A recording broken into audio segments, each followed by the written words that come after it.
Hello everyone. આજે પણ આપણે ચેપ્ટર નંબર 4 ગતિમાન વિદ્યુત ભારો અને ચુંબકત્વ પર આધારિત થિયરીની ચર્ચા કરીશું.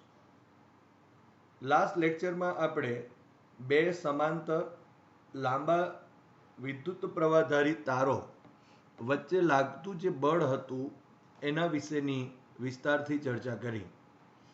આજે આપણે નિયમિત ચુંબકીય ક્ષેત્રમાં ક્ષેત્રના સમતલમાં જ રાખેલ વિદ્યુત પ્રવાહધારિત લંબચોરસ ગૂંચળા પર લાગતું ટોર્કનું સમીકરણ મેળવો. એટલે કે અહીં આપણે લંબચોરસ ગૂંચળા છે એના પર લાગતું જે ચુંબકીય ક્ષેત્રની અંદર લાગતું જે ટોર્ક છે એ ટોર્ક કેટલું હોય એના સમીકરણ વિશે પહેલા ચર્ચા કરીએ. અહીં નિયમિત ચુંબકીય ક્ષેત્રમાં ક્ષેત્રના સમતલમાં જ રાખેલ છે. એટલે કે અત્યારે જો આપણે અહીં આકૃતિ પહેલા સમજી લઈએ. તમે જોઈ શકો છો કે આ આકૃતિની અંદર અહીં એ બી સી ડી એક લંબચોરસ જે ગૂંચળું જે છે એ ગૂંચળું દર્શાવેલ છે. અને એ જે લંબચોરસ ગૂંચળું છે એ એવી રીતે રાખેલ છે કે જેથી ગૂંચળાનું જે સમતલ છે, આ જે ગૂંચળાનું સમતલ છે એ આ ચુંબકીય ક્ષેત્ર જે છે એ ચુંબકીય ક્ષેત્રના સમતલમાં જ રહે. કારણ કે અહીં જો એન ધ્રુવ છે, અહીં એસ ધ્રુવ છે, માટે ક્ષેત્રની દિશા આપણે વિચારીએ તો એન થી એસ તરફની. માટે અહીં ચુંબકીય ક્ષેત્ર આ રીતે દર્શાવેલ છે. અહીં સમાન ચુંબકીય ક્ષેત્રમાં અહીં આ એ બી સી ડી લંબચોરસ ગૂંચળું રાખેલ છે. હવે આ જે લંબચોરસ ગૂંચળું છે એમાંથી વહેતો જે વિદ્યુત પ્રવાહ છે તે આઈ જેટલો છે. આ જોઈ શકાય છે. અહીં એટલે બ્રશ છે, અહીં સ્લિપ રિંગ છે, અને અહીં જો આપણે કહીએ તો આ વિદ્યુત પ્રવાહ અહીંથી આઈ જેટલો પસાર થાય છે. આ રીતે વિદ્યુત પ્રવાહનું અહીં વહન થાય છે એ થી બી તરફ, બી થી સી, સી થી ડી, અને ત્યાર પછી આ રીતે ફરી પાછા બેટરીના માઇનસ તરફ. માટે અહીં વિદ્યુત પ્રવાહનું વહનની જે દિશા છે તે આ તરફની દર્શાવેલ છે. બીજી એક વાત જોઈએ તો અહીં જે એ બી લંબાઈ જે દેખાય છે એ બી લંબાઈ એ બી, અને જો આપણે કહીએ તો અહીં ડીસી અથવા તો સીડી એ બી જેટલી છે. અને આ જે લંબાઈ છે બીસી અને એડીની જે લંબાઈ છે એ સ્મોલ એ જેટલી છે. અહીં આ જે ગૂંચળું છે એની આ ભ્રમણાક્ષ બતાવેલ છે, એટલે કે ભ્રમણ અક્ષ બતાવેલ છે. અને ધારો કે આ દિશામાં એ ભ્રમણ કરે છે. હવે અહીં જે એ લંબાઈ અને આ જે બી જે છે, લંબચોરસનું જો ક્ષેત્રફળ કહીએ તો અહીં ક્ષેત્રફળ A is equal to a small a into b જેટલું થશે. હવે બીજી એક વાત જોઈએ કે અહીં તમે જોઈ શકો છો કે જ્યારે આ ગૂંચળું અત્યારે જો આપણે જોઈ શકાય છે એમાં આ બી સી જે બાજુ છે જેની લંબાઈ આપણે એ જેટલી છે અને એમાંથી આઈ જેટલો વિદ્યુત પ્રવાહ પસાર થાય છે. માટે અહીં આ જે આઈ એ સદિશ, જે આઈ એ સદિશ અત્યારે વિદ્યુત પ્રવાહધારિત જે તાર છે, આ જે આપણા પાસે બીસી જે દેખાય છે એ આપણે જો આઈ એ કહીએ અને જો બી ની વાત કરીએ તો બી ની દિશા તો એ જ દિશામાં છે. એટલે કે અહીં બી ની દિશા એન થી એસ એટલે આ તરફની દિશામાં જ છે. એનો અર્થ એમ થયો કે અહીં આઈ એ સદિશ અને સદિશ બી એક જ દિશામાં છે, માટે પરસ્પર સમાંતર છે એમ કહી શકાશે. માટે આ જે સમાન ચુંબકીય ક્ષેત્રમાં એટલે આઈ એ જેટલો વિદ્યુત પ્રવાહધારિત જે તાર છે એના ઉપર જે બળ લાગશે એ જે બળ એ શૂન્ય થશે. કારણ કે અહીં આપણે જાણીએ છીએ કે અહીં આઈએલ ક્રોસ બી સૂત્ર પ્રમાણે આપણે બળ મેળવી શકીએ છીએ. તો અહીં એલ ઇઝ ઇક્વલ ટુ એ છે, સ્મોલ એ છે, માટે આઈ એ સદિશ ક્રોસ જો બી લઈએ તો બંને પરસ્પર જો સમાંતર હોય તો થીટા બરાબર 0 થશે અને સાઇન 0 ઇઝ ઇક્વલ ટુ 0 થાય, માટે અહીં જે બળ લાગશે નહીં. એ જ રીતે અહીં જે બીસી જે છે તે અને આ જે એડી છે એની પ્રવાહની દિશા આમ છે, પરંતુ એ પણ અહીં આ જે બી છે એ બીને સમાંતર, એટલે કે અહીં બીની રેખામાં જ છે, એને પ્રતિ સમાંતર બી કહી શકાય, આ દિશામાં છે, માટે એના પર લાગતું જે બળ છે એ પણ શૂન્ય થશે. આમ આપણે કહી શકાય કે અહીં આ બીસી જે વિદ્યુત પ્રવાહ ધારિત જે બાજુ છે એ ગૂંચળાની, અને આ જે ડીએ અથવા તો એડી કહીએ તો એ જે બાજુ છે એના ઉપર કોઈ પણ પ્રકારનું બળ લાગતું નથી. તો એને આપણે સમજીએ, એ કેટલું કેવી રીતે આવે છે તેની પણ આપણે ચર્ચા કરીએ. હવે બીજી એક વાત જોઈ લઈએ કે અહીં તમે જોઈ શકો છો કે અત્યારે જો આપણે કહીએ તો આ જે સીડી છે અને એ બી બાજુ છે, તો આ જે બંને બાજુ છે એ બાજુઓ અત્યારે આ જે બી બાજુ છે એટલે કે બી સદિશ છે, ચુંબકીય ક્ષેત્ર છે એને લંબ છે. તમે જોઈ શકો છો એને લંબ છે, અને તેથી અહીં આ જે સીડી બાજુ છે તે અને એ બી બાજુ છે તે એના ઉપર બળ લાગશે.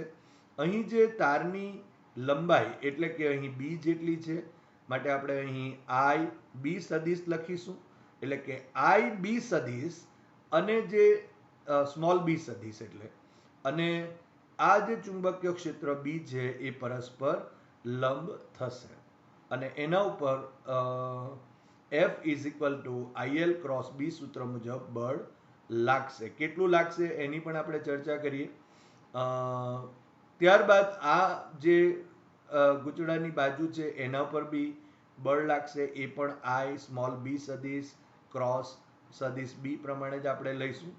અને એ જે બંને બળો લાગે છે એ બળોના લીધે અહીં આપણે આ ગૂંચળા ઉપર એની કેવી અસર થાય એની ચર્ચા કરીએ, અને તેના ઉપરથી આપણે જે ટોર્ક જે છે એનું સમીકરણ મેળવીએ. તો સૌ પ્રથમ આપણે બીસી અને એડી બાજુ માટે કે ડીએ બાજુ માટેની વાતો કરીએ, અને ત્યાર પછી એબી અને સીડી બાજુ માટેની ચર્ચાઓ કરીએ. હવે આપણે એફ ઇઝ ઇક્વલ ટુ એફનું મૂલ્ય is equal to I A cross B નો માનાંક. સો ઇઝ ઇક્વલ ટુ અહીં મૂલ્ય જો લઈ લઈએ તો આઈ એ બી અને સાઇન થીટા થશે, કારણ કે અહીં ક્રોસ પ્રોડક્ટ છે, પરંતુ અહીં આપણે જોયું કે થીટા ઇઝ ઇક્વલ ટુ અહીં 0 ડિગ્રી છે, કારણ કે અહીં આઈ એ અને બી પરસ્પર સમાંતર છે, અને તેથી અહીં F is equal to I A B sine 0, અને સાઇન 0 ઇઝ ઇક્વલ ટુ 0 થશે, માટે જે બળ હશે તે 0 મળશે. આમ જે આપણે પાસે બીસી બાજુ હતી તે અને જે એડી અથવા તો ડીએ બાજુ જે છે ગૂંચળાની, એના ઉપર કોઈ બળ લાગતું નથી. એ ચુંબકીય ક્ષેત્રને લીધે કોઈ પણ પ્રકારનું બળ ઉત્પન્ન થતું નથી. પરંતુ આપણે જોયું કે ગૂંચળાની બાજુ જે એબી હતી એના પર અને જે સીડી બાજુ છે એ ચુંબકીય ક્ષેત્રને લંબરૂપે છે. આપણે આકૃતિ જે ઉપર જોઈ તેના ઉપરથી આપણે જો અહીં આકૃતિ દોરીએ તો પહેલા આપણે એબી બાજુ માટે વાત કરીએ તો એબી માટે અહીં એ હોય, આ તરફ બી હોય, આઈ જેટલો વિદ્યુત પ્રવાહ તો આઈબી જેટલું અહીં જે આપણને વિદ્યુત પ્રવાહ ધારિત તાર મળશે, તો આઈબી અહીં મળે છે, અને આ બીની દિશા જે એકબીજાને પરસ્પર અહીં લંબ દેખાય છે. હવે જો આપણે એબી બાજુ પર લાગતું બળ એટલે કે આ એબી બાજુ ઉપર લાગતું બળ જે છે એ જો વિચારીએ તો એને ધારો કે F1 કહીએ, તો F1 સદિશનો માનાંક બરાબર આઈ બી સદિશ ક્રોસ બી થશે, અને અહીં એનો માનાંક લઈએ, માટે F1 is equal to I B capital B અને સાઇન π/2 થશે, કારણ કે બેની વચ્ચેનો જે ખૂણો છે એ 90 ડિગ્રીનો છે. માટે અહીં F1 is equal to I small B into capital B થશે, જેને આપણે ચુંબકીય ક્ષેત્ર જે કેપિટલ બી એટલે ચુંબકીય ક્ષેત્ર માટે F1 is equal to I small B અને કેપિટલ બી, તો આને સમીકરણ નંબર આપણે 2 કહીશું.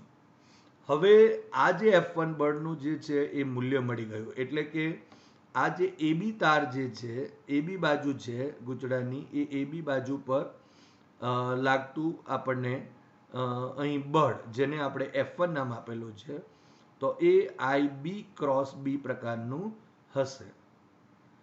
આકૃતિ પરથી આપણે જો વિચારીએ તો અહીં IB ક્રોસ, જો જમણા હાથના અંગૂઠાના નિયમ મુજબ જો વિચારીએ તો IB ક્રોસ જો બી લઈએ તો નીચેની જે દિશા છે, એટલે કે આ દિશા જે છે એ અહીં F1 ની દિશા મળે છે. તો આ રીતે F1 ની દિશા આ રીતે આપણે વિચારી શકાય. એટલે કે સમતલને આપણે જો વિચારીએ તો લંબ રૂપે અથવા તો આકૃતિ 3 ડાયમેન્શનલમાં આ રીતે દર્શાવી શકાય.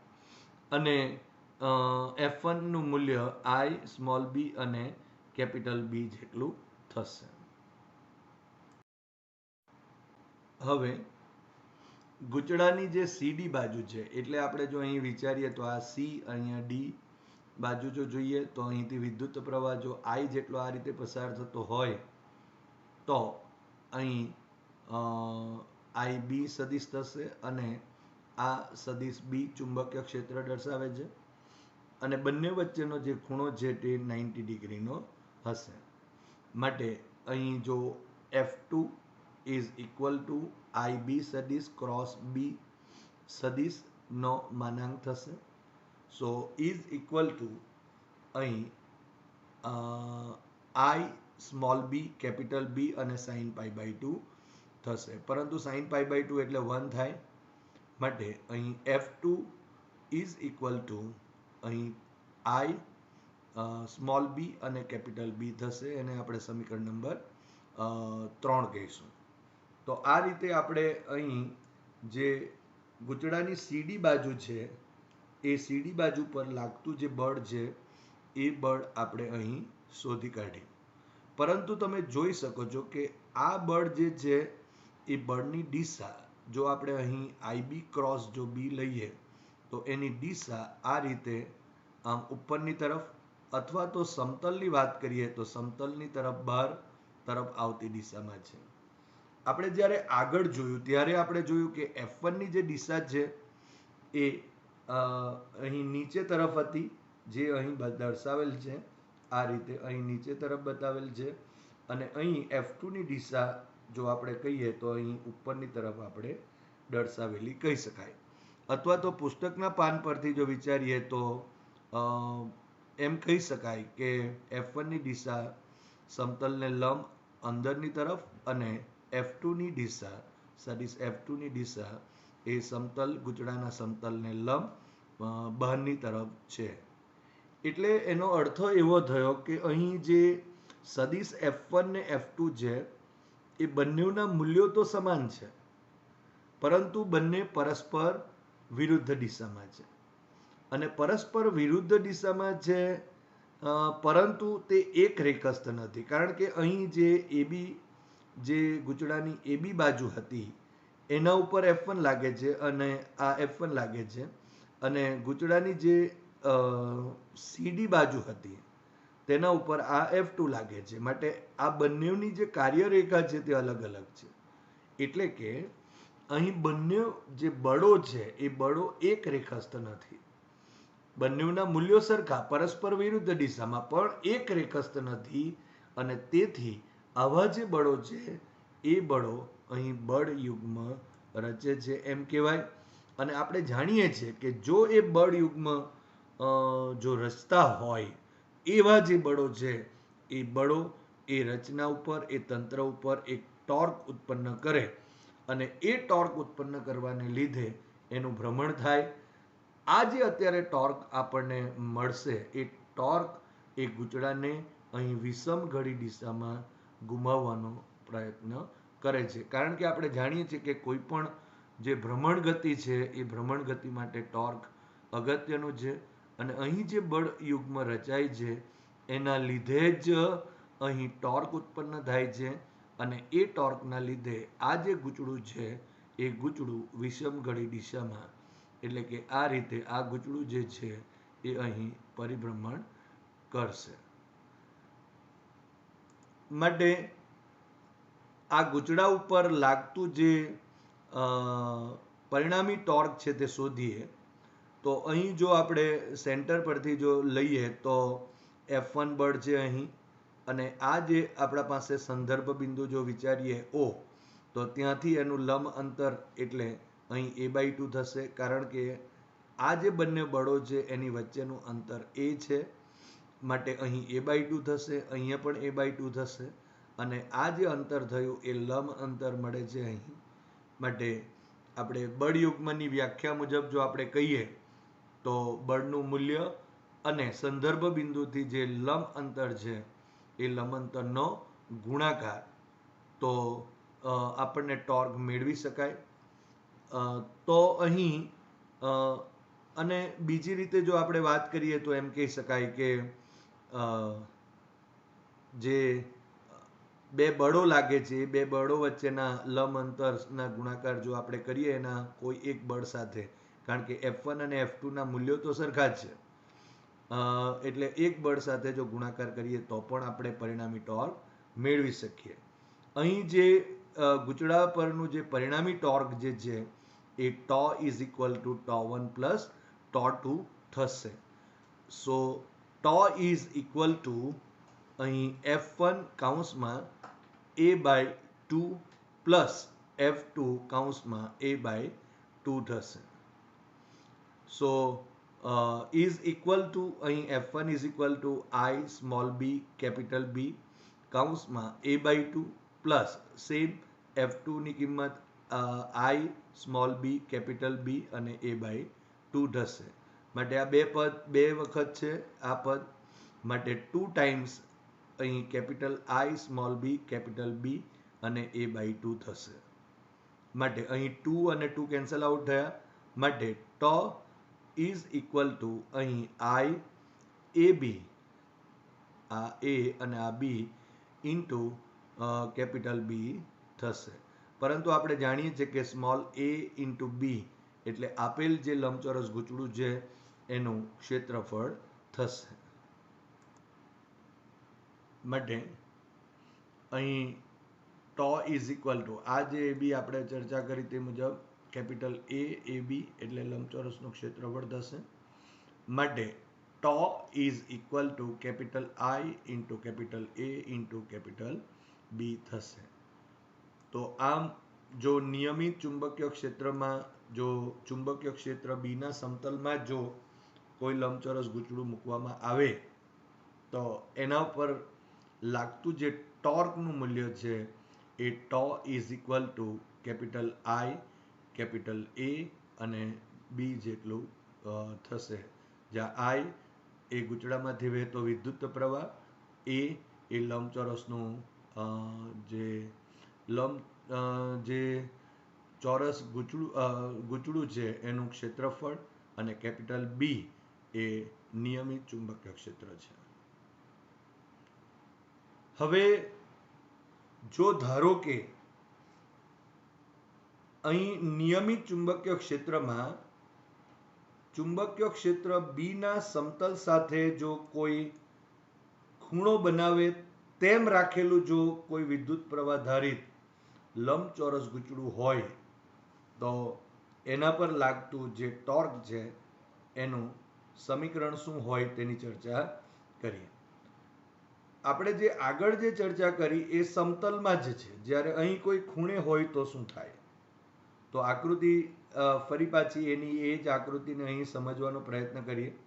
સૌપ્રથમ આપણે પહેલી જે થિયરી હતી એમાં આપણે આ A B, અહીં જો આપણે કહીએ તો આ C અને અહીં D હતું, આ રીતે હતું. આમ A B C D હતું આમ, પરંતુ ત્યારે B અને આપણે જો કહીએ તો આ જે આપણા પાસે ક્ષેત્રફળ સદિશ અથવા તો અહીં આપણે ડાયપોલ મોમેન્ટ કહીશું અહીંયા, તો એની દિશા પરસ્પર લંબ હતી, આ રીતે નીચે લંબ હતું. પરંતુ અત્યારે તમે જોઈ શકો છો, કારણ કે જે ક્ષેત્રફળ સદિશ હશે એ ક્ષેત્રફળ સદિશ હંમેશા આ પૃષ્ઠને જે ગૂંચળાનું પૃષ્ઠ છે એને લંબ જ હશે. અને એની દિશા જો નક્કી કરવી હોય તો જમણા હાથના અંગૂઠાના નિયમ મુજબ અથવા તો જમણા હાથના સ્ક્રૂના નિયમ મુજબ એને નક્કી કરી શકાય. તો અત્યારે જો જોઈ શકાય છે કે જે ચુંબકીય ક્ષેત્ર છે N થી S ની દિશામાં છે, આ રીતે આમ એનાથી થોડુંક એના સમતલમાં નથી, પણ થોડુંક આ જે આપણા પાસે ગૂંચળું છે તે ઊંચકાયેલું દેખાય છે. જુઓ, આ ઊંચકાયેલું દેખાય છે, એટલે કે અહીં જે આ સમતલ છે એને 90 ડિગ્રી પર જ આ ક્ષેત્રફળ સદિશ તો હશે. એટલે અહીં આ જે ક્ષેત્રફળ સદિશ છે જે બી સાથે અત્યારે હવે થીટા જેટલો ખૂણો બનાવે છે. જો આપણે એને આ જે પહેલી પરિસ્થિતિમાં જો મૂકી દઈએ તો આ જે એ છે તે અહીં લંબ થઈ જશે નીચેની તરફ, અને હંમેશા એ પૃષ્ઠને લંબ જ રહેશે. એટલે એ રીતે આપણે અહીં જે સમતલ છે એ ગૂંચળાના સમતલને આપણે રાખેલ છે. એમાંથી I જેટલો વિદ્યુત પ્રવાહ જોઈ શકાય છે. એ વિદ્યુત પ્રવાહ અહીં પસાર થાય છે. આ રીતે વિદ્યુત પ્રવાહધારિત જે ગૂંચળું જે છે તેના પર હવે કેટલું ટોર્ક લાગે છે એનું આપણે સમીકરણ મેળવવાનું છે. તો સૌ પ્રથમ આગળના થિયરમ્સમાં જે રીતે વાત કરી તે પ્રમાણે અહીં BC, CD, DA અને AB પર લાગતા જે બળો છે એની ચર્ચા કરી લઈએ. અને અહીં એ જે બળો જે છે એના ઉપરથી એના પર કેટલું ટોર્ક લાગે છે અને એ ટોર્ક લાગવાથી ગૂંચળું નું ભ્રમણ કેવું હોય એની આપણે ચર્ચા કરીએ.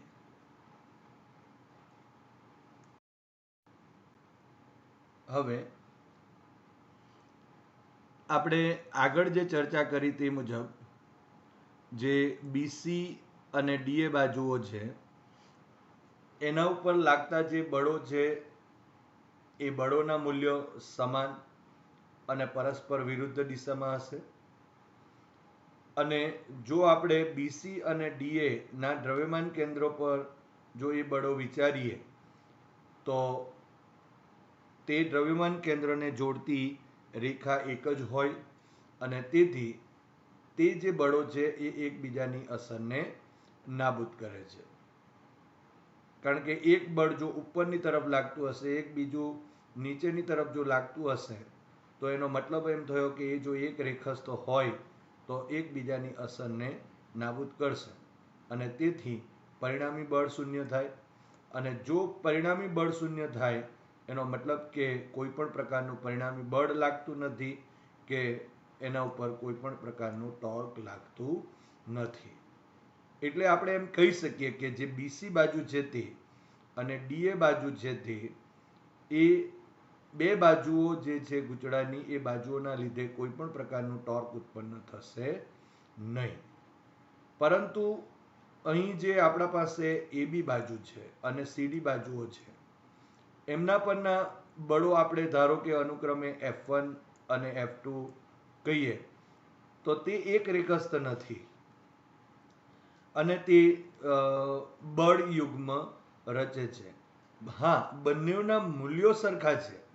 આપણે જોયું કે બળનું મૂલ્ય જે છે F1 F2 I B જેટલું છે, પરંતુ આ બંનેના મૂલ્યો સમાન પરસ્પર વિરુદ્ધ દિશામાં હોવા છતાં પણ AB અને CD જે બાજુ છે એ બાજુના બળો સમાન મૂલ્યના પરસ્પર વિરુદ્ધ દિશામાં પણ છે, પરંતુ એક રેખસ્થ નથી. અને તેથી તે બળો જે છે એ બળો બળયુગ્મ ઉદ્ભવે અને એ બળયુગ્મ ને લીધે ત્યાં ટોર્ક ઉત્પન્ન થાય છે. તો આ જે ગૂંચળું છે એ ગૂંચળા ઉપર આ બે બાજુઓને લીધે જે બળો ઉત્પન્ન થાય છે એ બળોના લીધે જે ટોર્ક મળે છે એના પરિણામી ટોર્કની હવે ચર્ચા કરીએ. આ જે ગૂંચળું છે એ ગૂંચળા પર લાગતું જે પરિણામી ટોર્ક છે એ શોધીએ તે પહેલા અહીં આકૃતિ સમજી લઈએ. અહીં આપણે જોયું કે જે ગૂંચળું છે એ ગૂંચળું એના સાથેનો જે સમતલ છે એના સાથેનો લંબ એટલે કે આ એનો ક્ષેત્રફળ સદિશની દિશા છે. અહીંયા ડાયપોલ મોમેન્ટ આપણે દર્શાવેલ છે એની દિશા પણ એ જ હશે.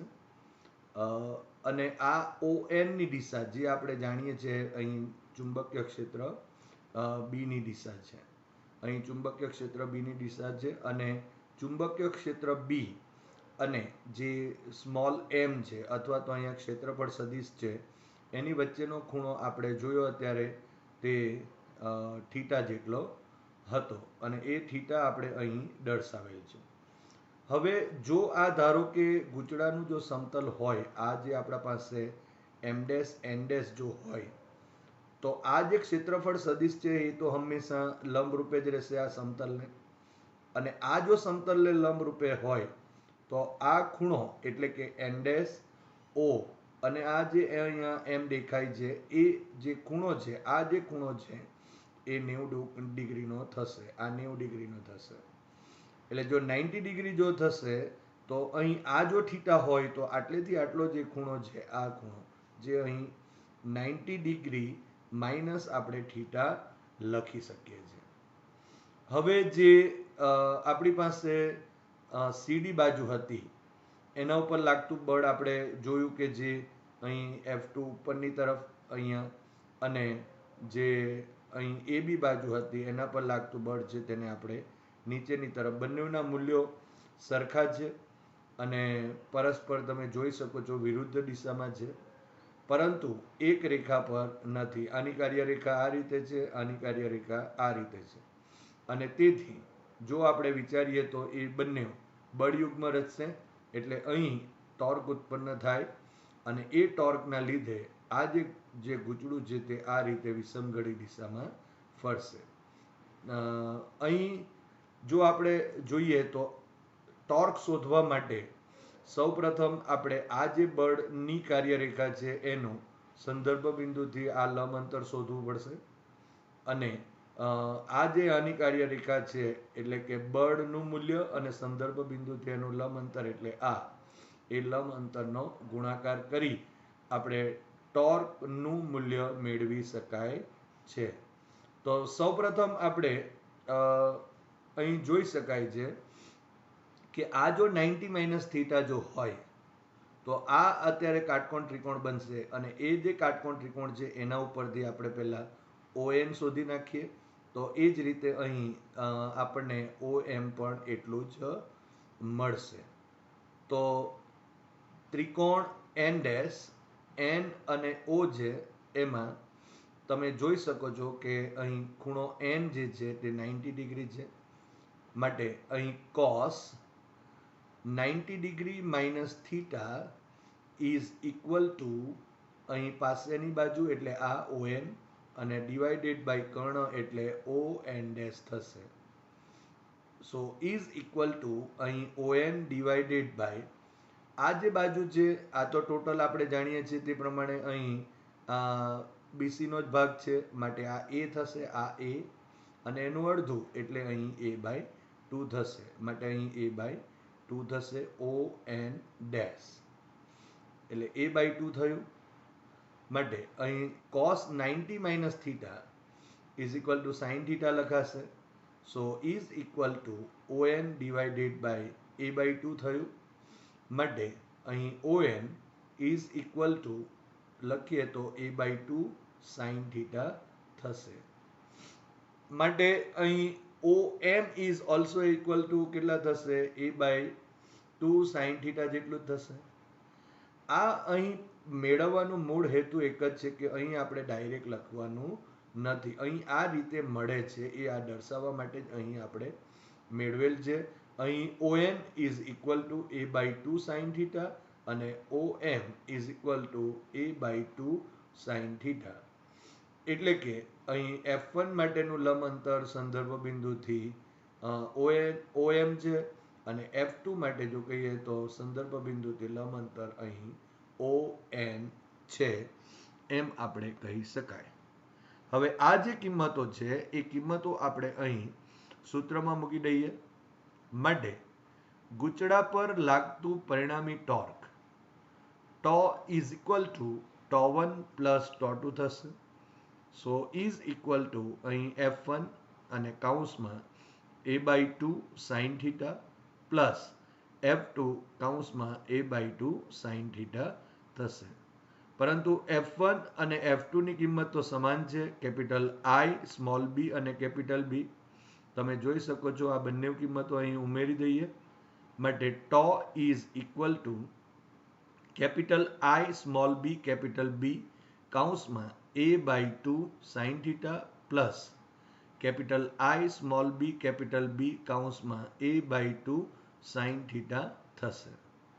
હવે બંને બે સરખા પદો છે, માટે 2 ટાઈમ્સ લખી દઈએ તો 2 times I, small b, B કૌંસમાં a/2 sin થીટા થશે. માટે આ 2 અને આ 2 કેન્સલ આઉટ થયું.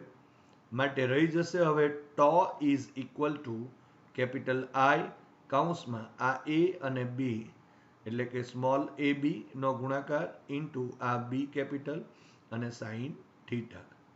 પરંતુ આપણે આગળ ચર્ચા કરી તે મુજબ સ્મોલ ab એટલે કે small a into b is equal two લંબચોરસ ગૂંચળાનું ક્ષેત્રફળ. માટે τ ઇઝ ઇક્વલ ટુ અહીં I capital A into capital B into sign theta થશે, જેને આપણે સમીકરણ નંબર 1 કહીએ. તો આ આપણને અહીં ટોર્કનું મૂલ્ય મળે છે. હવે આ જે ટોર્કનું જે અહીં મૂલ્ય મળે છે એમાં જે આપણે IA સદિશ અને B સદિશનો જો આપણે ક્રોસ પ્રોડક્ટ લખી શકીએ, અહીં સાઇનવાળું પદ છે. માટે સદિશ τ is equal to IA cross અહીં B લખાશે. તો આ રીતે અહીં આપણે જે τ છે એ τની કિંમત સદિશ સ્વરૂપમાં પણ લખી શકાય. એને સમીકરણ નંબર આપણે 2 કહીએ. તો આમ જો અમુક ખૂણે, જો ધારો કે ચુંબકીય ક્ષેત્ર જે B એના સમતલ સાથે જો કોઈ અમુક ખૂણે એટલે કે થીટા જેટલા ખૂણે જો આપણે જે લંબચોરસ ગૂંચળું છે એ ગૂંચળાને મૂકીએ તો એના પર લાગતું જે પરિણામી ટોર્ક છે એનું મૂલ્ય τ is equal to IAB sin theta અને એનું સદિશ સ્વરૂપ લખીએ તો τ is equal to IA cross B જેટલું હોય છે. હવે જો ધારો કે થીટા ટેન્ડ્સ ટુ જો 0 હોય તો બંને બળો જે છે એની વચ્ચેનું લંબ અંતર ઘટી જાય અને આપણે જાણીએ છીએ તે પ્રમાણે એનું મૂલ્ય ઘટીને શૂન્ય થઈ જતા હોય છે, અને તેથી ત્યાં પછી બળ અને ટોર્ક જે છે તે બંને પણ શૂન્ય થાય છે. હવે અહીં જે આપણને IA સદિશ જે મળે છે તો એનો જે ગુણાકાર હોય એને વિદ્યુત પ્રવાહધારિત ગૂંચળા જે છે એ ગૂંચળાની ચુંબકીય ડાયપોલ મોમેન્ટ કહેવાય છે. એટલે કે જે વિદ્યુત પ્રવાહધારિત ગૂંચળું છે એટલે એમાંથી પસાર થતો વિદ્યુત પ્રવાહ અને એ જે ગૂંચળું છે એના ક્ષેત્રફળ સદિશ છે એનો જે ગુણાકાર, એને એ વિદ્યુત પ્રવાહધારિત જે ગૂંચળું છે એ ગૂંચળાની ચુંબકીય ડાયપોલ મોમેન્ટ કહેવાય છે.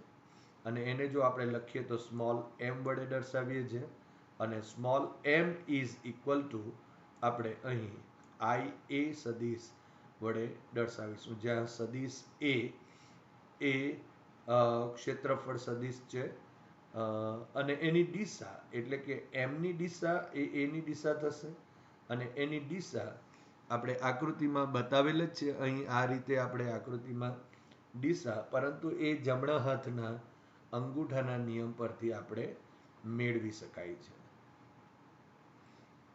અથવા તો અહીં આપણે આ દિશા માટે જમણા હાથના સ્ક્રૂનો નિયમનો પણ ઉપયોગ કરીએ અને સ્ક્રૂના નિયમનો જ્યારે ઉપયોગ કરીએ ત્યારે એ જે ગૂંચળું છે એ ગૂંચળામાં જે વિદ્યુત પ્રવાહ જે દિશામાં વહે છે તે રીતે જો આપણે સમતલને લંબ કોઈ સ્ક્રૂ ગોઠવી એના ઉપર જો પ્રવાહની દિશામાં જો ભ્રમણ આપીએ તો સ્ક્રૂ જે દિશામાં જાય તે દિશા અહીં એની ક્ષેત્રફળ સદિશની દિશા કહેવાય, અથવા તો અહીં ચુંબકીય ડાયપોલ મોમેન્ટની દિશા કહેવાય છે. તો આ રીતે જમણા હાથના અંગૂઠાના નિયમ અથવા તો જમણા હાથના સ્ક્રૂના નિયમ પરથી આપણે અહીં સદિશ એમ ની દિશા નક્કી કરી શકાય છે. હવે એમ સદિશ અને બી સદિશ વચ્ચેનો ખૂણો થીટા છે અને તેથી અહીં આપણે સમીકરણ નંબર 2 પરથી જો વિચારીએ તો tau is equal to I A cross અહીં બી થશે. માટે જો સદિશ tau is equal to I A સદિશની જગ્યાએ એમ સદિશ લખી દઉં તો અહીં સદિશ tau is equal to M સદિશ ક્રોસ બી સદિશ જેટલું થશે, એટલે કે એમ ક્રોસ બી થશે.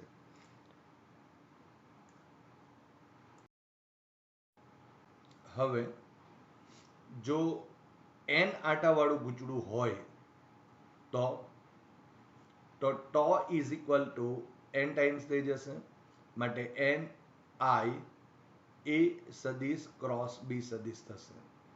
માટે એનું મૂલ્ય જો લખવું હોય તો અહીં ટો ઇઝ ઇક્વલ ટુ અહીં N I A B sine theta થશે, જ્યાં સ્મોલ એમ સદિશ is equal to N I A લખાશે. હવે આ જે આપણા પાસે અહીં ગૂંચળાની ચુંબકીય ડાયપોલ મોમેન્ટ મળે છે એના વિશે થોડી માહિતી લઈ લઈએ. તો સવાલ આ રીતે હોઈ શકે, ગૂંચળાની ચુંબકીય ડાયપોલ મોમેન્ટ એટલે શું, તેનો એસઆઈ એકમ, એનું પારિમાણિક સૂત્ર લખો તથા સ્થિર સંતુલન અને અસ્થિર સંતુલન સમજાવો. તો આપણે આ ચર્ચા કરી જ છે. અહીં આપણે જોયું કે small M is equal to I into સદિશ એ. માટે આપણે એમ કહી શકાય કે ગૂંચળામાં વહેતા વિદ્યુત પ્રવાહ અને તેના ક્ષેત્રફળ સદિશના ગુણાકારને એ ગૂંચળાનું ચુંબકીય ડાયપોલ મોમેન્ટ કહેવાય. એને આપણે સ્મોલ એમ વડે દર્શાવીએ છીએ. એ સદિશ છે અને એની દિશા આપણે જાણીએ છીએ તે પ્રમાણે ક્ષેત્રફળ સદિશની દિશામાં છે. જો ધારો કે એ ગૂંચળામાંથી વહેતો પ્રવાહ જો આઈ જેટલો હોય અને એ ગૂંચળાનું ક્ષેત્રફળ ધારો કે જો એ જેટલું હોય તો ગૂંચળાની ચુંબકીય ડાયપોલ મોમેન્ટ સ્મોલ એમ સદિશ ઇઝ ઇક્વલ ટુ આઈ એ સદિશ જેટલું થાય છે. અને જો આ ગૂંચળા જે છે એના આંટાની સંખ્યા જો n જેટલી હોય તો આ જે ગૂંચળાની ચુંબકીય ડાયપોલ મોમેન્ટ છે એ સદિશ m is equal two n i એ સદિશ જેટલું થાય છે. તો આ રીતે આપણે અહીં ગૂંચળાની ચુંબકીય ડાયપોલ મોમેન્ટને વ્યાખ્યાયિત કરી શકાય. હવે બીજો જે ક્વેશ્ચન હતો કે એસઆઈ એકમ અને પારિમાણિક સૂત્ર. તો અહીં ચુંબકીય ડાયપોલ મોમેન્ટનો એસઆઈ એકમ લખીએ તો અહીં આઈ એટલે વિદ્યુત પ્રવાહ, તો એનો એકમ એમ્પિયર થશે અને ક્ષેત્રફળ સદિશનો એકમ એ મીટર સ્ક્વેર થયો.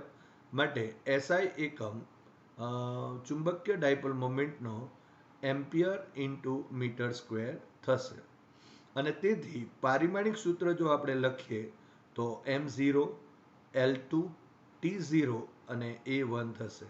કારણ કે અહીં લંબાઈ છે એનું પરિમાણ લખ્યું છે અને અહીં પ્રવાહનું પરિમાણ અહીં 1 છે, અહીં લંબાઈનું પરિમાણ 2 છે, માટે L2 લખાશે.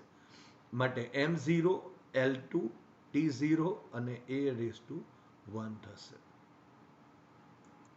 હવે સ્થિર સંતુલન અને અસ્થિર સંતુલન છે એની ચર્ચા કરી નાખીએ. તો અહીં ટો ઇઝ ઇક્વલ ટુ આપણે જોયું કે એમ ક્રોસ બી છે, માટે tau is equal to M B sine theta થશે. હવે જો ધારો કે આ સદિશ એમ અને સદિશ બી છે એની વચ્ચેનો જે ખૂણો એ જો થીટા બરાબર 0 ડિગ્રી એટલે કે બંને સમાંતર હોય કે પછી પરસ્પર વિરુદ્ધ દિશામાં એટલે કે થીટા 180 ડિગ્રી એટલે કે પ્રતિ સમાંતર હોય તો આ જે ટોર્ક છે એ ટોર્કનું મૂલ્ય શૂન્ય થાય છે. ધારો કે અહીં 0 મૂકી દઈએ તો સાઇન 0 એટલે 0 થશે અને ટોર્ક 0 થશે, અને જો સાઇન 180 બી મૂકી દઈએ અહીંયા તો એનું મૂલ્ય પણ 0 થશે, માટે ટો 0 થશે, એટલે ટોનું મૂલ્ય શૂન્ય થાય છે, જે ગૂંચળાની સંતુલિત સ્થિતિ દર્શાવે છે. હવે જ્યારે થીટા બરાબર જો 0 હોય ત્યારે ગૂંચળું એ સ્થિર સંતુલનમાં છે એમ કહેવાય છે. પણ જ્યારે થીટા ઇઝ ઇક્વલ ટુ 180 હોય છે ત્યારે ગૂંચળું એક મહત્તમ અસ્થિર સંતુલનમાં છે એમ કહી શકાય, કારણ કે આ સ્થિતિમાં તેના પર લાગતું જે ટોર્ક છે એ ટોર્કના લીધે તે એની મૂળ સ્થિતિ પ્રાપ્ત કરતું હોય છે. આમ આપણે અહીં અસ્થિર સંતુલન કહીશું, અને જે theta is equal two 180 degree હોય ત્યારે અને theta is equal two 0 degree હોય ત્યારે એને આપણે સ્થિર સંતુલન કહેવાય છે.